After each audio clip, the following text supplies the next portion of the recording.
Uang adalah sebagai sesuatu yang diterima secara umum dan diterbitkan oleh lembaga keuangan yang berwenang sebagai alat tukar-menukar atau alat pembayaran yang sah. Sebuah benda tak akan tercipta dengan sendirinya, begitu juga dengan uang. Banyak proses yang dilalui sehingga uang itu dapat tercipta. Pada awalnya, manusia belum mengenal kegiatan tukar-menukar. Karena dahulu setiap orang berusaha memenuhi kebutuhannya dengan usaha sendiri. Manusia berburu jika ia lapar, membuat pakaian sendiri dan juga bertanam untuk mendapatkan bahan makanan. Namun apa yang mereka produksi ternyata tidak cukup untuk memenuhi seluruh kebutuhan mereka. Lalu mereka mencari orang yang mau bertukar barang dengan barang yang mereka butuhkan. Dan dari sinilah muncul sistem barter. Lalu karena sistem barter memiliki banyak kekurangan, salah satunya adalah sulitnya menemukan orang yang mau menukarkan barangnya. Maka digunakanlah benda-benda tertentu sebagai alat tukar. Biasanya benda-benda yang digunakan memiliki nilai tinggi dan dibutuhkan masyarakat. Dahulu bangsa Romawi menggunakan garam sebagai alat tukar. Pengaruh bangsa Romawi dalam menggunakan garam sebagai alat tukar ternyata terlihat sampai sekarang. Dalam bahasa Inggris, upah disebut sebagai salary yang berasal dari bahasa Latin yaitu salarium, yang berarti garam. Meskipun alat tukar sudah ada, tetapi tetap saja masih terjadi banyak kesulitan. Di antaranya adalah kurangnya daya tahan benda-benda tersebut sehingga tidak tahan lama. Lalu digunakanlah logam sebagai alat tukar karena memiliki nilai tinggi dan tahan lama. Logam yang digunakan adalah emas dan perak. Sejalan dengan perkembangan ekonomi, penggunaan logam sebagai alat tukar mengalami kesulitan, yaitu penggunaan uang logam. Sulit dilakukan untuk transaksi dalam jumlah besar. Lalu diciptakanlah uang kertas, yang pada saat itu kertas yang digunakan merupakan bukti-bukti kepemilikan emas atau perak. Selanjutnya, masyarakat tidak lagi menggunakan logam secara langsung sebagai alat tukar. Mereka menggunakan kertas bukti tersebut sebagai alat tukar. Nah, kertas bukti tersebut adalah cikal bakal uang kertas seperti uang modern saat ini. Ada 3 fungsi uang. Yang pertama, uang sebagai alat tukar.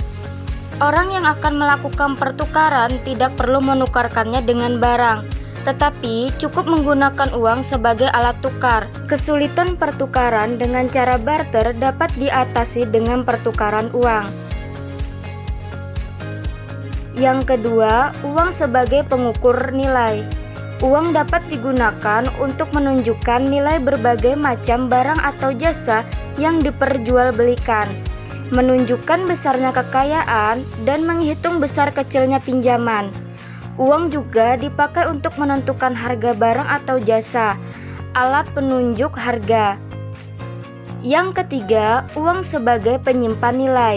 Digunakan untuk mengalihkan daya beli dari masa sekarang ke masa mendatang. Ketika seorang penjual saat ini menerima sejumlah uang sebagai pembayaran atas barang dan jasa yang dijualnya, maka ia dapat menyimpan uang tersebut untuk digunakan membeli barang dan jasa pada masa mendatang. Ada jenis-jenis uang. Yang pertama berdasarkan bahan pembuatannya, yaitu ada uang kertas dan uang logam. Uang kertas ini biasanya terbuat dari kertas, sedangkan uang logam biasanya terbuat dari logam ataupun emas ataupun perak. Yang kedua, ada berdasarkan lembaga yang mengeluarkannya. Ada uang kartal dan uang giral. Uang kartal diterbitkan oleh Bank Sentral atau Bank Indonesia. Contohnya itu uang logam dan uang kertas. Kemudian untuk uang giral diterbitkan oleh Bank Indonesia yaitu berupa Brian Giro. Konsep uang dalam ekonomi Islam. Yang pertama, money as flow concept, di mana uang harus berputar terus-menerus sehingga dapat mendatangkan keuntungan yang lebih besar. Semakin cepat uang beredar, maka semakin banyak pendapatan yang akan didapat. Yang kedua, money as public goods, artinya seseorang tidak dibenarkan untuk menumpuk uang atau dibiarkan tidak produktif karena dapat menghambat jumlah uang yang beredar dan harus selalu diputar untuk usaha. Uang yang terus berputar akan menjaga stabilitas ekonomi. Yang ketiga, uang adalah alat tukar, bukan kapital atau komoditas. Uang menjadi berguna jika ditukar dengan benda yang nyata atau jika digunakan untuk membeli jasa bukan sebagai barang dagangan atau komoditas. Dampak uang pada sisi permintaan dan penawaran. Jika permintaan uang lebih besar dari penawaran uang, akan terjadi excess demand uang. Excess demand uang akan menyebabkan terjadinya kelangkaan jumlah uang. Kemudian, kelangkaan jumlah uang akan menyebabkan naiknya nilai mata uang tersebut. Karena logikanya, semakin langka suatu barang, maka semakin tinggi pula nilainya. Begitu juga dengan uang. Jika permintaan uang lebih kecil dari penawaran uang, akan terjadi excess supply. Excess supply uang akan menyebabkan banyaknya jumlah uang yang beredar, sehingga menyebabkan turunnya nilai mata uang tersebut. Perhitungan penawaran dan permintaan uang. M dikali V sama dengan P kali T. M adalah uang beredar, V adalah kecepatan peredaran uang, P adalah harga barang, dan T adalah jumlah barang.